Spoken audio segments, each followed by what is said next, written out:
All right, so the first book that I'd love to recommend off of our display, this was also one of my best books of 2020, is There Must Be More Than That. So this is all about a little girl whose brother tells her that the future is going to be very scary and very terrible, just like big brothers sometimes do.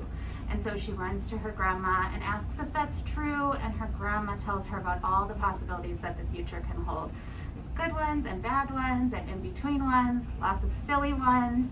This is a great one for 2020. It's a great one for 2021. It's a great one for every year because we all have a little bit of anxiety about how the future is going to look, especially our littlest ones. That's my first picture book. My second picture book is a few years old now, so you might have already seen this one, but it's so great because it's a color concept book to teach some color vocabulary, but there's also a really cool story about a little boy who loves to wear bright colors until he moves to a new school and is very, very shy and doesn't have any friends. So he starts wearing white and gray and black, and he misses his colorful self until he finds a friend that also is very colorful so that they can be colorful together. And the last one is a brand new one. So this just came out last month. This is called Watercress. This is a beautiful story which is semi-autobiographical that is all about a family that goes watercress hunting outside to find the plant watercress to eat, and a little girl who's kind of embarrassed that their family does that and doesn't buy food at the grocery store like regular families. And then she grows to appreciate the history and culture that goes into watercress and the reason that her family values it so much. Then I have some chapter books because I can't go without these. Mindy Kim is such a cute series for new readers. So it's a step up from the reader section where we're reading independently, but we still want a little bit of pictures. We still want shorter chapters. This is a great example of that. So this is a series, this is the first one in the series, about a girl whose mom has died, and so she and her dad have moved to a new school, and she is not quite sure that she's going to be able to fit in. She brings her favorite salty seaweed snacks to lunch with her.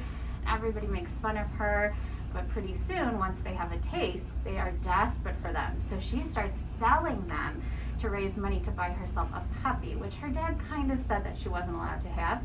So you guys can see how that works out for her. This one's a little bit older. This is called Prairie Lotus. So this one is a book that's great for any of our kiddos who love historical fiction, so books that take place in a different time than ours. This takes place in the 1800s. This is about a girl who is half white and half Chinese and is experiencing a lot of different racism, a lot of looks and murmurs in her new town. But she really wants to go to school with all the other kids.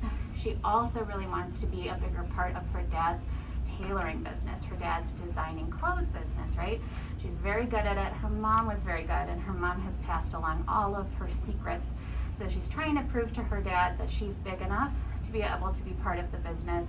She's trying to prove to the other kids that she's a kid just like them, no matter who her parents are, and that she deserves to have a childhood along with them as well.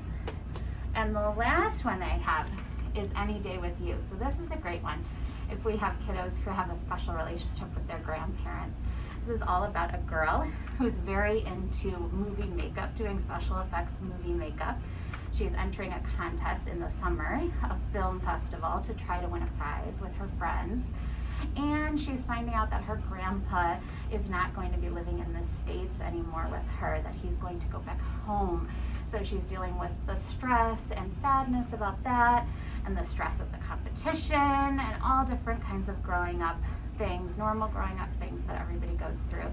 This is a great summer read as we're starting to head into the summer months, because it all takes place during summer, and it's got a nice beach setting, so you can pretend that you're on a beach while reading this really sweet, emotional book.